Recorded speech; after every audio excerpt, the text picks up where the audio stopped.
높고 날씨가 덥습니다. 이런 때일수록 불쾌지수라고 하는 게 많이 올라가는데, 여러분 특별히 마음을 잘 다스려서 우리의 영적인 건강을 잃지 않도록 그렇게 하루하루를 보내시기를 주님의 이름으로 부탁을 드리겠습니다. 우리 함께 인사 나누겠습니다. 사랑하고 축복합니다. 사랑하고 축복합니다. 생명의 말씀을 듣기 전에 한번 입술로 한번 고백합시다. 하나님의 말씀을 내 입술에 두고, 하나님의 말씀을 내 생각에 두고, 하나님의 말씀을 내 가슴에 두고 살아갑시다. 아멘. 제가 오늘 설교 제목을 좋은 교회라고 이렇게 정했습니다. 저마다 성도들이 좋은 교회를 다니기를 원하더라고요. 근데 이 좋은 교회는 원래부터 있는 것이 아니라 만드는 거예요. 근데 사람들이 그렇게 생각을 해요. 좋은 교회가 있는 것으로 생각합니다. 근데 원래 좋은 교회는 있는 게 아니에요. 만드는 거예요. 교회는 문제 있는 사람들이 모이는 곳이 교회예요. 그래서 교회는 누가 모이느냐? 죄인들이 오는 거예요. 죄인들이. 어떤 죄인이 옵니까? 은혜 받은 죄인들이 오는 곳이 교회예요. 그래서 그리스도의 피로 구원받아서 성도가 되어지는 거예요.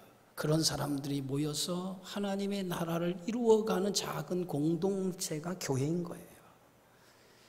그런 의미에서 교회 안에서는 누구도 자랑할 것이 하나도 없어요. 세상적으로 아무리 잘 나간다 할지라도 교회 안에서 세상의 것을 자랑하는 것은 미련한 거예요. 교회 안에서 자랑할 건 딱 한 가지입니다.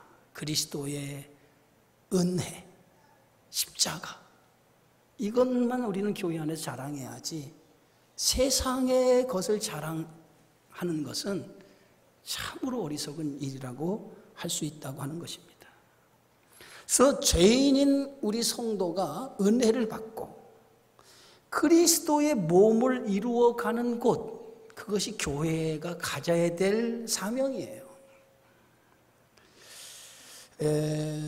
교회를 건물로 생각하는 분들이 있어요. 근데 교회는요, 보이는 건물이 교회가 아니에요. 우리가 아름답게 성전을 지었다고 이게 성전이냐? 사실은 그렇지 않아요.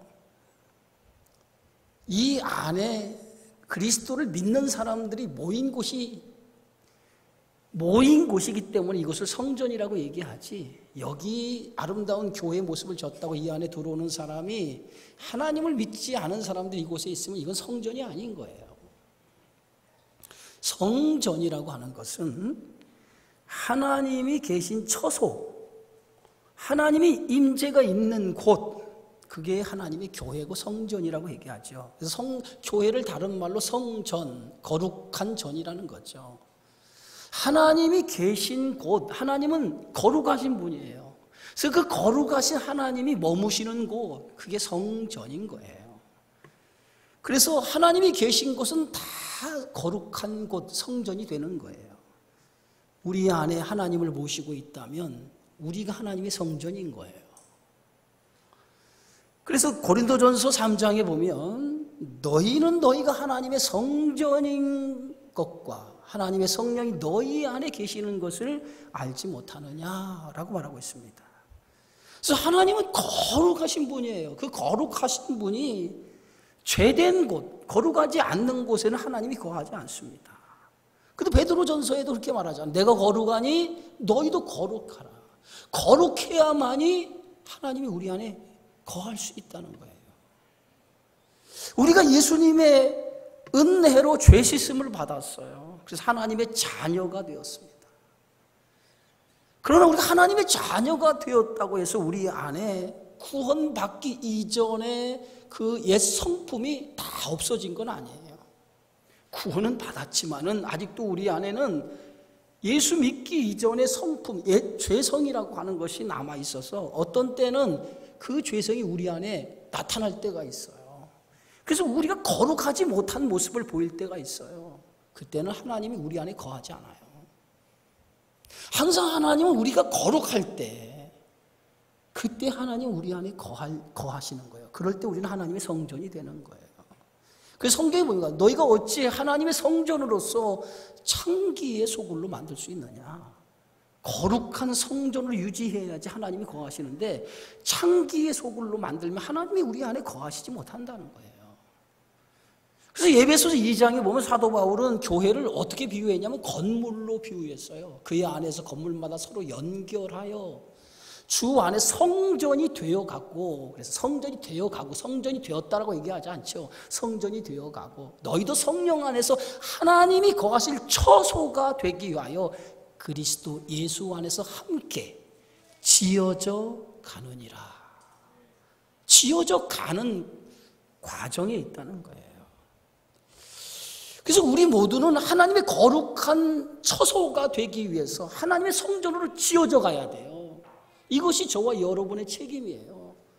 그래서 성전으로 지어져 가서 온전한 하나님의 성전이 돼서 그 성전에 하나님이 늘 거할 수 있는 그러한 사람이 돼야 돼요.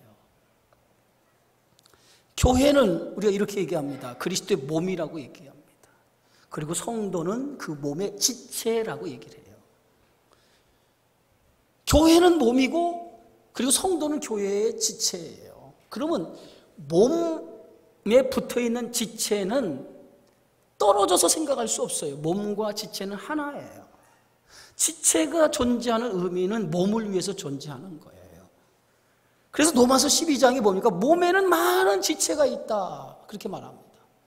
많은 지체가 있는데 한 몸인과 같이라고 말하잖아요. 몸에는 여러 지체가 있어요. 그런데 그 여러 지체는 각기 맡은 역할이 있다는 거예요.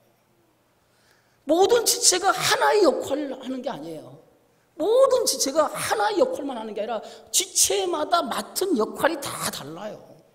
똑같은 일을 하지 않습니다. 다 달라요. 그래서 고린도전서 12장에 보면 만일 온몸이 눈이면 듣는 곳이 어디며 온몸이 듣는 곳이면 냄새 맡는 곳이 어디냐. 기능이 다 다르다는 거예요. 지체의 기능이 다 다르다는 거예요. 눈이 맡은 역할이 있고 코가 맡은 역할이 있고 입이 맡은 역할이 있고 손이 하는 역할이 있고 발이 하는 역할, 다 각각의 역할인데 그 각각의 역할 속에 그 지체가 존재하는 이유는 몸을 위해서 존재하고 있다는 거예요. 그래서 몸에 있는 이 지체는 모두가 다 소중한 거예요. 소중하고 중요한 지체입니다. 어느 것 하나 소중하지 아니하고 중요하지 않은 지체가 없어요. 그래서 몸을 유지하는 데는 모든 지체가 다 요긴하게 쓰여지고 그 요긴한 지체를 통해서 건강한 몸이 되어지는 겁니다. 그리고 또 하나 모든 지체는요 서로가 보완하는 역할을 가지고 있어요. 그냥 지체가 따로따로 하는 게 아니라 모든 지체는 상호 보완의 역할을 합니다. 예를 들어서 우리 음식물을 섭취하잖아요. 그럼 음식물이 섭취할 때 이 음식물이 들어가는 순간 침이 그 음식물이 효소가 나와 침이라고 하는 곳에 효소가 나와서 침을 녹여요. 침이 음식물을 녹여서 식도로 넘어가요. 그 위에 들어가잖아요. 그 위에 들어가는 음식물이 유액이 나와요. 그래서 음식물을 막 비벼줘요. 그 필요한 것을 이제 어디로 보냅니까? 각기 보내다가 나머지는 배설되는 거예요. 서로의 역할이 다 있는데 그 서로의 역할이 서로가 뭐예요? 보완하는 역할을 하는 거예요. 교회 안에는 다양한 지체가 있어요. 그리고 그 지체의 역할이 다 달라요. 우리는 그것을 뭐라고 얘기하냐 하면 각 지체에게 주신 은사라고 얘기합니다. 은사. 각 지체에게 주신 은사. 그래서 지체에게 주신 은사는 다 다른 거예요. 사람의 성격이 다르듯이 지체에게 주신 은사가 다 달라요. 같은 은사를 가진 사람이 별로 없어요. 다 다른 은사를 가지고 있어요. 그래서 그 은사들이 서로 조화롭게 몸을 유지해 나가는 거예요. 그래서 하나님은 각기 그 사람에 맞는 다양한 은사를 주었어요. 그래서 오늘 성경의 말씀에 로마서 12장 6절에 보니까 우리에게 주신 은혜대로 받은 은사가 각각 다르니 그랬어요. 하나님 주신 은사가 각각 다르게 하나님 주었다는 거예요. 그게 하나님의 은혜라는 거예요. 예언의 은사를 받은 사람이 있고, 섬기는 은사를 받은 사람이 있고, 가르치는 은사를 받은 사람이 있고, 위로하는 은사를 받은 사람이 있고, 구제하는 은사를 받은 사람이 있고, 봉사하는 은사를 받은 사람이 있고, 다스리는 은사를 받은 사람이 있고, 긍휼히 여기는 은사를 받은 사람이 있어요. 다양하게 은사가 있어요. 근데 여러분 각기의 은사가 다 있단 말이에요. 근데 그 은사를 어떻게 사용하려야 되느냐? 그 은사는 각기 그 주신 은사를 몸인 교회, 몸을 위해서 그 은사가 쓰여져야 된다는 거예요. 근데 몸을 위해서 쓰여지지 않는다면 그 은사는 은사로서의 존재 가치가 없는 거예요. 예를 들어서 예언의 은사를 받았어요. 어떤 사람은 예언의 은사를 마치 이렇게 생각해요. 점쟁이처럼 앞일을 예언해 주는 것이 예언의 은사를 받았다라고 생각하는 사람이 있어요. 근데 그게 예언의 은사가 아니에요. 예언의 은사는 분수대로 사용하라고 그랬는데 이 말이 무슨 말이냐면, 예언의 은사는 점쟁이처럼 앞일을 예언해주는 은사가 예언의 은사가 아니라, 예언에서는 정확하게 어떤 은사를 가리키냐면 그 개인의 정황이나 그 공동체에 맞는 상황에 따라 하나님의 말씀을 전하고 가르치는 은사가 그게 예언의 은사예요. 앞일을 바치는 것은 점쟁이가 하는 일이죠. 무당이나 하는 짓이죠. 성도의 예언의 은사는 오직 하나님의 말씀으로 그 사람의 개인의 정황과 교회 공동체의 상황에 맞게 말씀을 가지고 가르쳐 주는 거예요. 그게 예언의 은사예요. 섬기는 은사는 어떤 은사냐면, 섬기는 은사를 받았다고 하는 것은 뭐냐면 이런 얘기예요. 어떤 사람은 하나님 말씀을 전했어요. 또 어떤 사람이 어려운 얘기를 들었어요. 근데 똑같은 얘기를 들었는데도 불구하고 어떤 사람은 전혀 그 얘기에 대해서 반응하지 않는 사람이 있어요. 그냥 한 귀로 듣고 한 귀로 흘러버려요. 근데 어떤 사람은 그 말씀을 듣는 순간에 그것이 자기 머리에 남고 가슴에 남아요. 남이 어렵다는 얘기를 들었는데 어떤 사람은 전혀 그 어려운 얘기를 아니 뭐 그럴 수도 있지 하고 지나간단 말이에요. 근데 그 사람은 그것이 그럴 수 있다라고 지나가지를 않아요. 그것이 자기 머리에 남고 가슴에 남아요. 그래서 그 사람은 뭡니까? 남이 보지 못하는 것을 보고 남이 느끼지 못하는 것을 느껴서 그들의 필요를 채워주는 사람이 있어요. 그런 사람들이 교회 안에 있단 말이에요. 그런 은사가 어떤 은사인지 아세요? 그게 섬기는 은사예요. 섬기는 은사. 가르치는 은사는 뭐냐면 하나님의 말씀을 가르쳐주는 은사인데, 이것은 장로님이나 권사님들 이분들이 성경의 말씀을 배워서 그들에게 말씀으로 권면하는 은사를 받은 사람들이 우리 장로님들이 하는 역할이에요. 위로의 은사, 이게 굉장히 중요한 은사예요. 교회 안에서는 다양한 사람들이 모이다 다양한 문제가 발생을 하잖아요.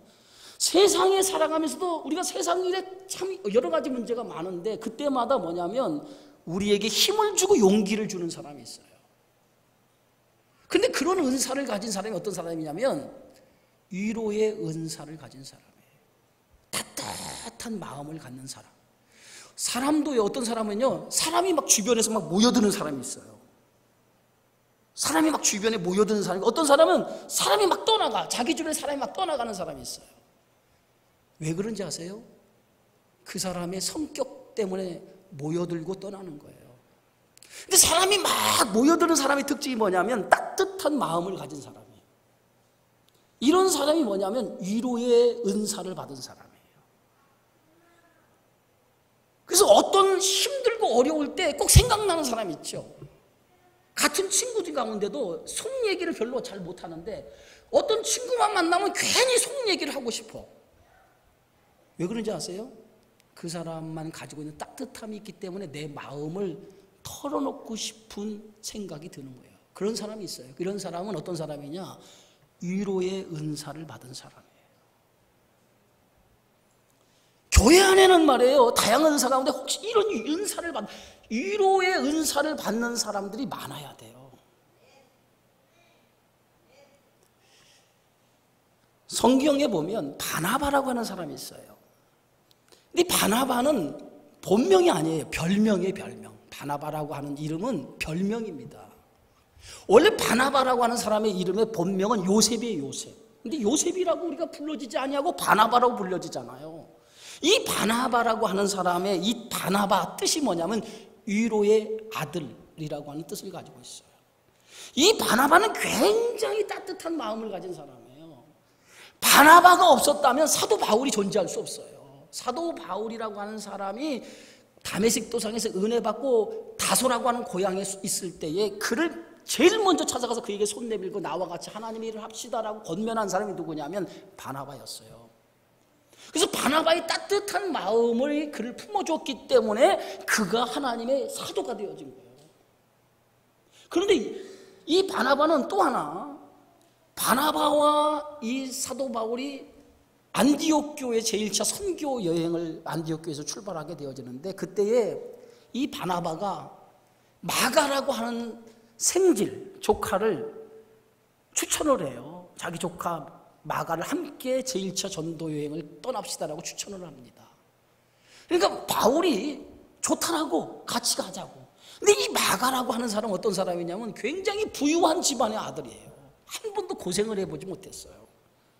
고생이라고 하는 것은 해보지를 못한 사람이에요. 그러니까 선교 여행을 간다고 하니까 그 옛날에 낯선 땅에 간다고 하니까 얼마나 설레는 마음이 있을 거예요. 낯선 땅, 이국 나라에 간다고 하니까 그냥 여행하는 마음으로 가는가 보다 생각하고 그냥 나도 함께 하겠습니다 하고 바울을 따라서 바나바와 함께 제1차 선교 여행을 떠나게 되어지는데, 이 선교 여행을 떠난다라고 하는 것이 쉬운 줄 알았는데 선교 여행을 가다 보니까 굉장히 힘들었어요. 그 여행이. 바울 사도의 선교 여행의 그 고백을 보면 강의 위험, 강도의 위험, 배고픔의 어려움, 뭐 수많은 어려움들 많이 당했다고 그러잖아요. 근데 쉽게 생각했는데 선교 여행을 가다 보니까 굉장히 힘든 거예요. 한 번도 고생을 해보지 않은 이 바나바로서, 이 마가로서는 너무 힘든 거예요. 그래서 중도에 두 손 들었어요. 나는 못하겠다. 나는 이렇게 어려운 줄 몰랐다고 중도에 두 손 들고 돌아가 버렸어요. 그냥 안디옥으로 돌아가 버렸어요. 그리고 나머지 이제 그 길을 바울과 바나바가 선교를 마치고 다시 안디옥으로 돌아옵니다. 그리고 제2차 선교 여행을 떠나려고 계획을 세우는데 바나바가 또 이번에도 바울에게 뭐라고 얘기했냐면 마가를 데려갑시다 얘기하는 거예요. 그러니까 바울이 그 소리를 듣고 깜짝 놀라는 거예요. 아니 1차 선교 여행을 떠나면서 힘들다고 돌아간 사람인데 그 사람을 또 데리고 갑니까? 그 사람 때문에 우리가 얼마나 힘들었습니까? 그래서 이 바나바와 바울이 다퉈요. 심하게 다퉜다고 성경 기록돼요. 얼마나 그 바가의 문제도 심하게 데리고 가자 말자라고 하는 것 때문에 심하게 다퉈요. 결국은 바나바와 마가가 선교지를 함께 떠나고 바울은 실라와 함께 선교지를 떠나요. 그래서 나눠져 버려요. 거기서부터. 그런데 시간이 많이 지났어요. 바울이 마지막 쓴 서신이 디모데후서인데 디모데후서의 끝에 보면 인사말이 쭉 나오는데 그 인사말 가운데 자기의 동역자의 이름이 쭉 등장을 하는데 그 동역자의 이름 가운데 누구의 이름이 거론되냐면 마가라고 하는 동역자의 이름이 거론이 되면서 그가 내게 유익이 되어졌다라고 얘기하고 있어요. 유익한 사람이 되어졌다라고 얘기하고 있어요.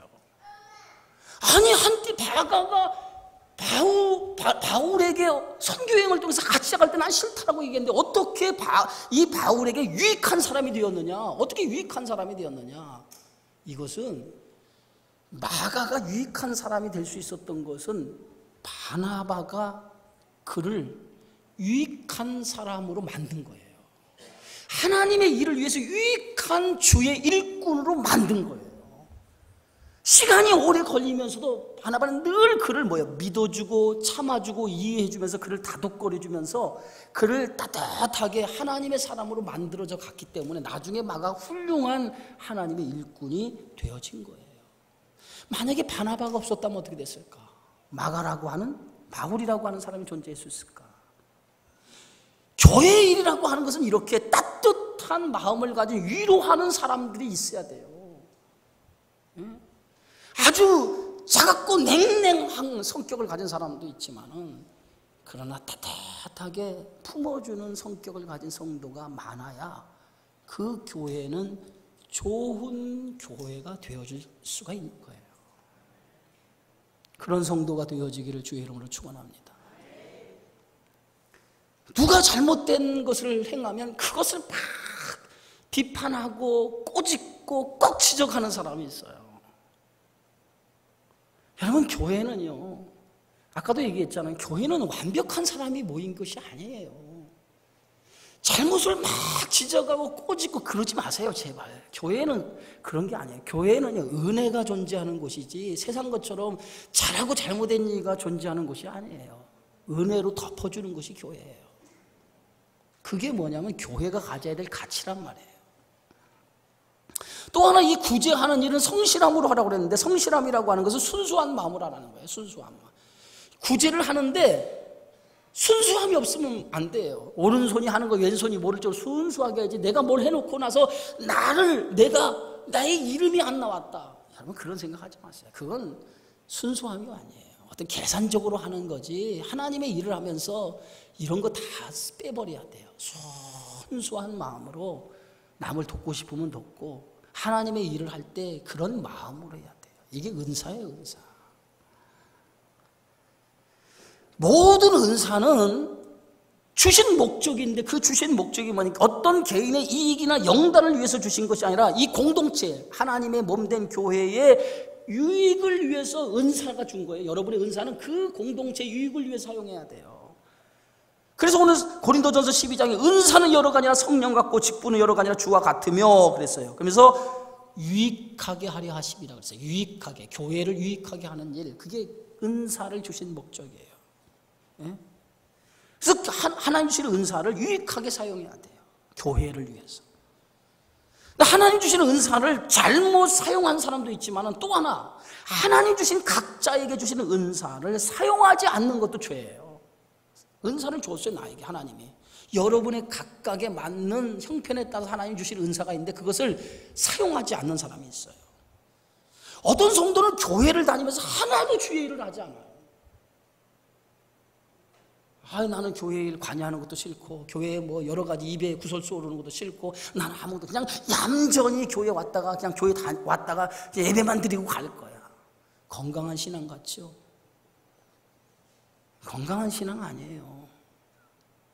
건강한 신앙이 될 수 없어요. 신앙은요, 자꾸 부딪히고 비비면서 하나님의 사랑을 배워가고 하나님의 은혜를 경험하고 그 속에서 뭐예요? 형제 예를 키우면서. 우리가 여러분 잘할 때 맞죠? 잘할 때 형제들이 얌전하게 큰 형제들이 있습니까? 치고받고 볶고 막 별짓 다 하고 서요. 그러면서 형제들이 성장해요. 그러면서도 뭐 형제 우애가 돈독해지는 거예요. 그런 게 없으면요, 정이 없어요. 정이. 부부싸움도 왜 하는지 아세요? 정을 갖기 위해서 부부싸움 하는 거예요. 교회 일이 뭐냐? 비비고 볶고 막 그러면서 뭐예요? 형제의 사랑을 느끼고, 거기서 뭐예요? 거기서 뭐냐면 교회 공동체의 사랑을 느끼는 거예요. 근데 교회를 다니면서 하나도 교회 일을 안 해. 그건 성도에 있어서 직무유기예요, 직무유기. 여러분, 직무유기 하는 거예요. 우리 교리와 장정에는 교회 법이라고 하는 게 있어요. 사회에도 법이 있지만 교회 안에도 법이 있어요. 이걸 교리장정이라고 하는데, 교리장정에 보면 이렇게 써 있어요. 교인의 의무와 책임이 반드시 있어요.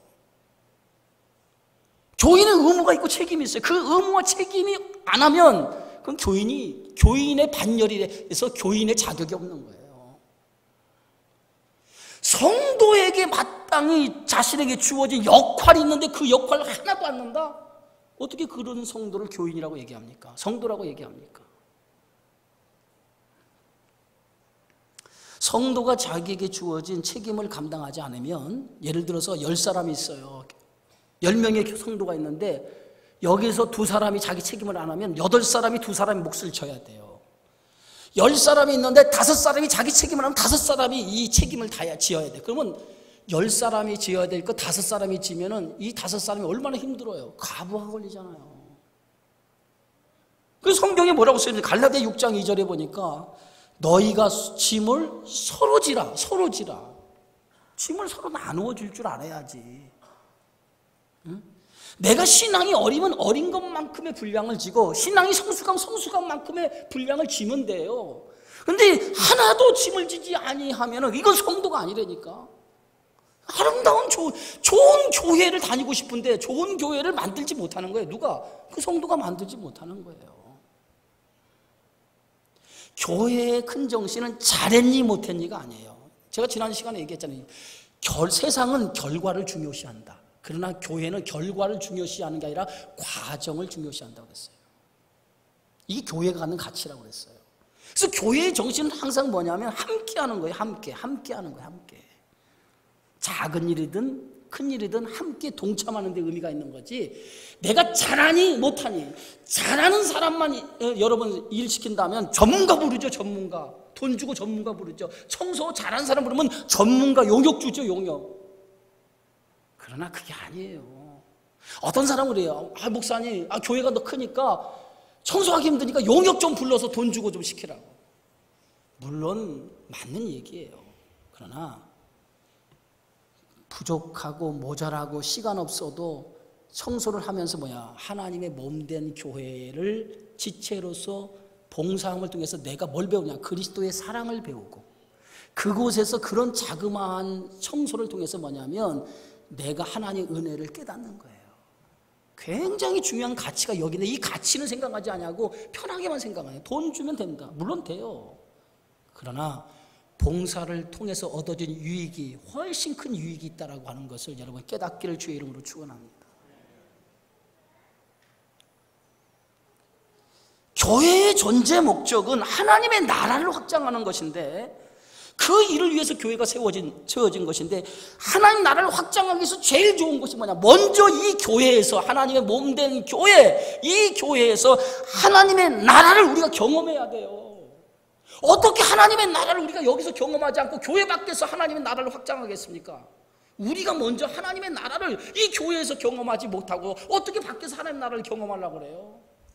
여기서 우리가 함께 지체로서 하나님의 나라를 서로 배우면서 경험해 가는 거예요. 그러면서 여기서 하나님의 나라를 경험한 이 경험을 교회 밖으로 끌고 가서 교회 밖에서 하나님의 나라를 확장해 나가는 일이 우리들이 해야 될 일이란 말이에요. 응? 그래서 교회의 몸인 교회 몸인 이 교회에서 성도가 배워야 될 것이 있어요. 그게 뭐냐면 사랑이에요. 사랑. 교회에서 가장 많이 배워야 할 것이 사랑입니다. 사랑.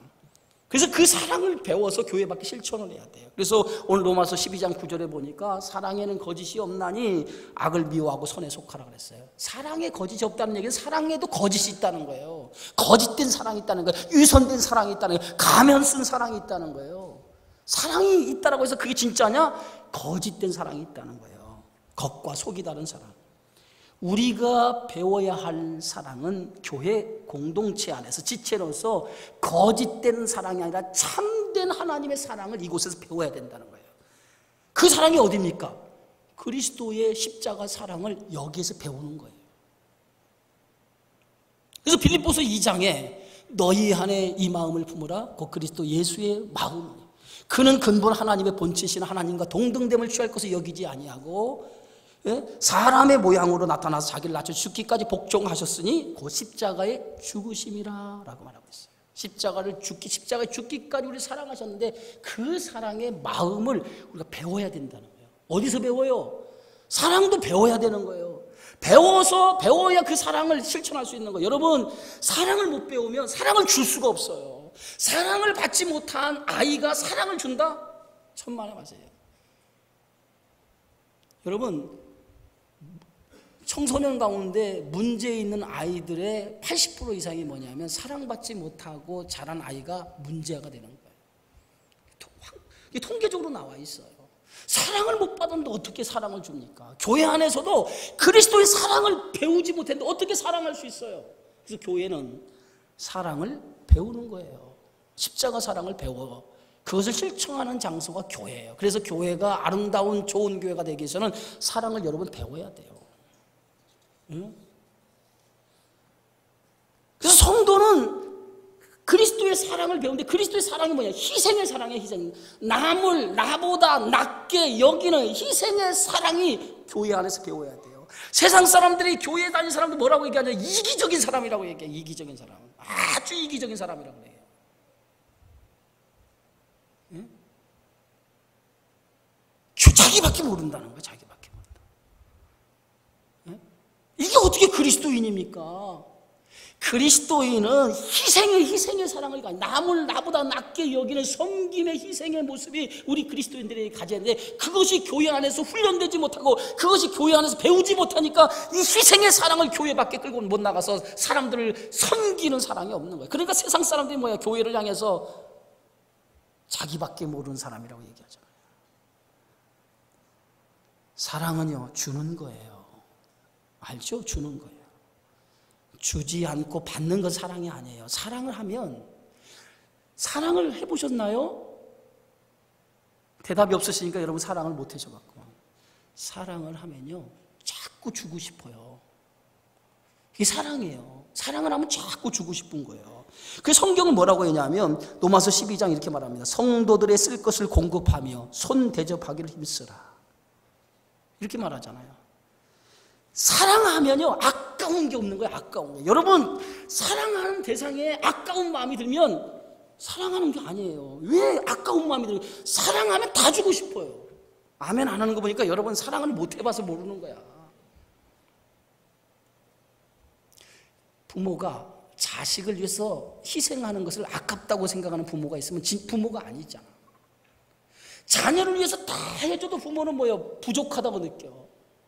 왜 그런지 아세요? 자식을 사랑하기 때문에 그런 거예요. 교회를 사랑하면, 그리스도의 몸인 교회를 사랑하면요, 아까운 마음이 없는 거예요. 아까운 마음이 들기 시작하는 것은 이 교회를 사랑하지 않는 거예요. 자꾸 아까운 마음이 든다. 그건 뭐냐면 내가 사랑하지 않기 때문에 그런 마음이 드는 거예요. 예? 어떤 성도를 보면 제가 깜짝 놀랄 때가 있어요. 교회 일을 하면 아까운 게 없는 거예요. 그냥 자기가 가지고 있는 것을 그냥 교회를 한다 하면 시아버지 드리는 막 사람이 있어요. 내가 그런 걸 볼 때, 예? 어떤 마음일까? 그게 하나님의 사랑이 들어오니까, 교회를 사랑하다 보니까 그런 마음이 생기는 거예요. 교회를 사랑하는, 뭐 다른 이유가 없어요. 사랑하니까 아까운 게 없는 거예요. 여러분, 나이가 들면 해야 될 게 두 가지가 있어요. 50대 이상 되면서 잘 들으세요. 요새 50대 이상이 되면 나이가 좀 들었다고 얘기하고, 50대 밑에는 요새는 하도 세상이 젊어지기 때문에 50대 이상이 잘 들어야 돼요.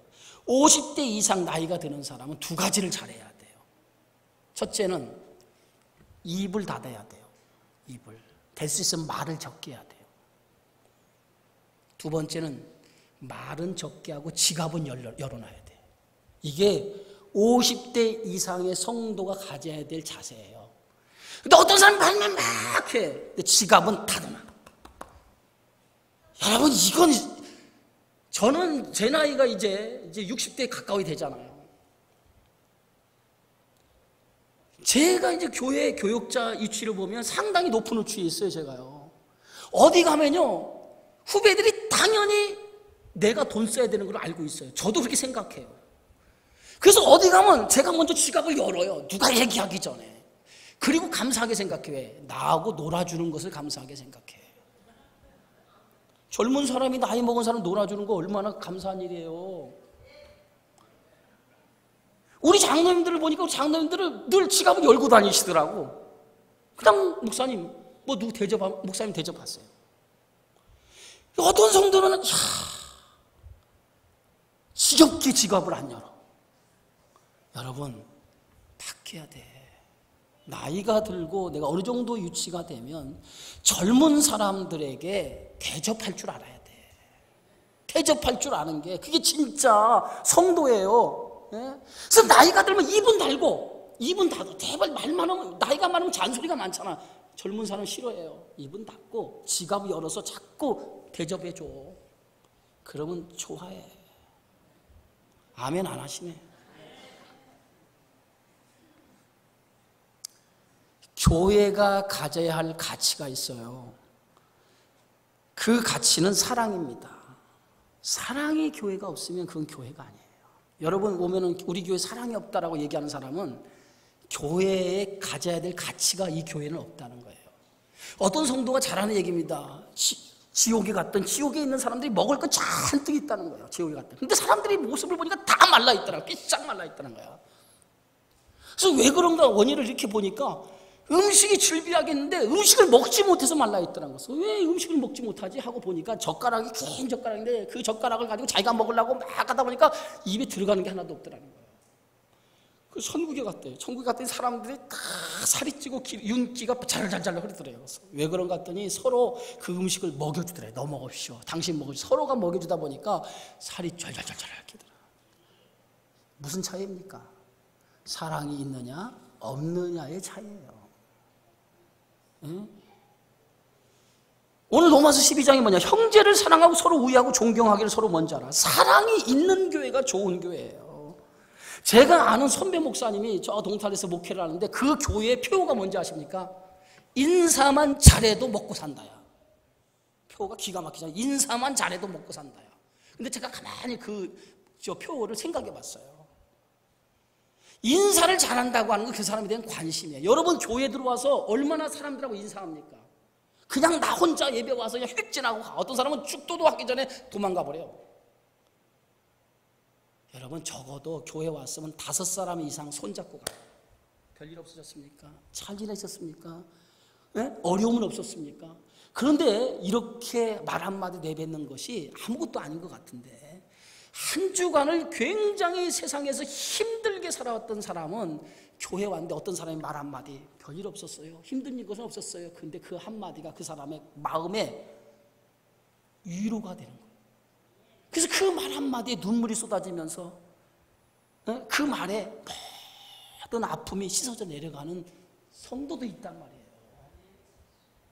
그러니까 우리가 성도 한 사람 한 사람 붙들고 여러분들이 인사하면서 따뜻한 인사 한마디 해주면 그게 뭐예요? 그게 사랑이지 뭐예요? 그게 사랑이지. 여러분 사랑이 뭡니까? 그런 교회가 여러분들이 돼야 되는데 대면 서로가 너는 너 여러분 옆자리에 앉은 사람 인사라도 제대로 나누셨어요?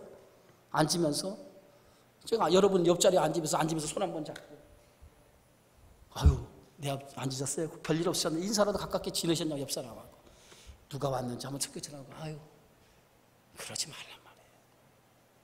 작은 것에서부터 우리가 실천할 줄 알아야 돼요.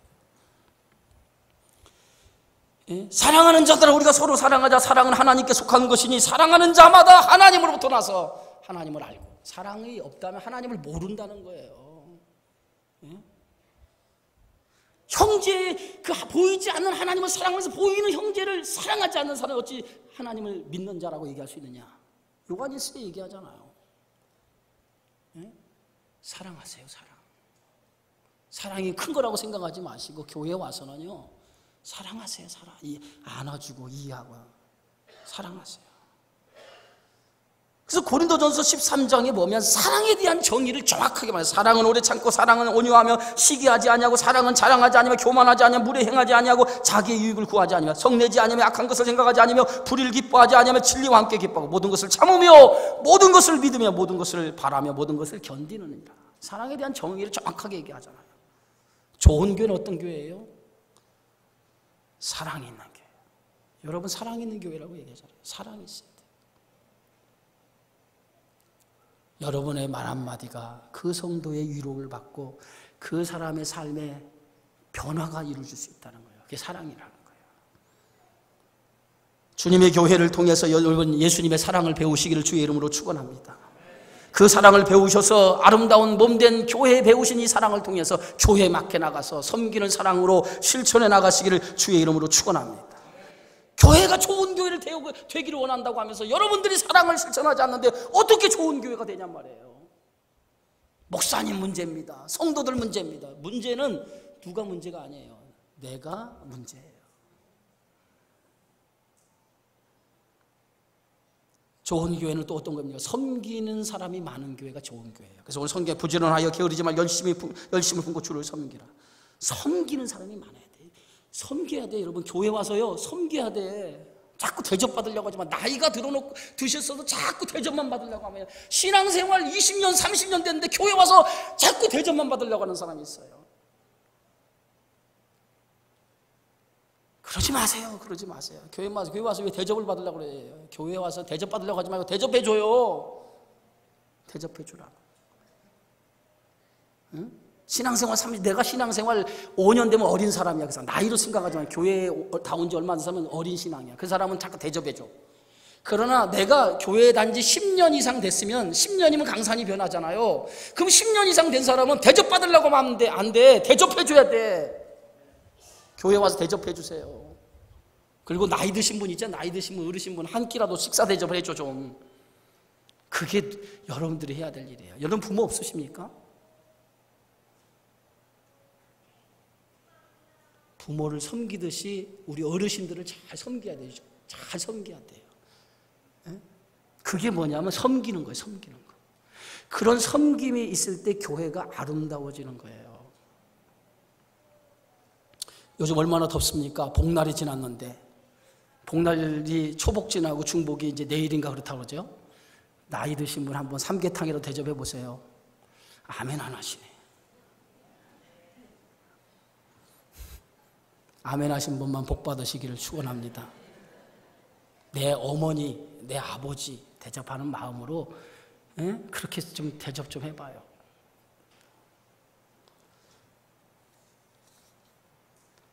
교회는요, 마지막으로 생기가 있어야 돼요. 살아있는 교회가 되어야 됩니다. 죽은 교회가 돼서는 안 돼요. 그래서 예배가 살아있어야 되고, 기도가 살아있어야 되고, 봉사가 살아있어야 되고, 헌신이 살아있어야 되고, 언제나 하나님의 일에 살아있는 교회가 되어야 그 교회는 든든한 교회, 좋은 교회가 되어야 합니다. 그리고 가장 중요한 건 교회는 기도가 있어야 돼요. 교회도 어려움이 없는 게 아니에요. 교회도 별 사람들이 모이는데 문제가 없는 교회가 어디 있어요? 문제가 많아요. 그러나 그것을 이기고 나가는 게 뭐냐면 기도라고 하는 힘이에요. 기도가 있는 교회는 그것을 이기고 뚫고 나가는 거예요. 그게 기도의 힘이에요. 그래서 항상 교회는 기도가 있어요. 여러분이 기도가 있으면 여러분이 보는 모든 시선이 바뀌어지는 거예요. 어려운 문제, 고난의 문제 이런 것도 기도하면 그걸 바꿔나가요. 교회 문제도 뭐예요? 기도하는 사람은 문제로 보지 않는다니까요. 그것을 이길 수 있는 넉넉한 힘이 있는 줄 믿습니다. 사랑하는 성도 여러분, 좋은 교회는 만드는 교회예요. 저와 여러분이 만들어가는 거예요. 우리 서로가 그리스도의 몸된 교회의 지체로서 건강한 몸을 만들기 위해 서로 노력하고 사랑으로 했을 때 좋은 교회가 되어지는 줄 믿습니다.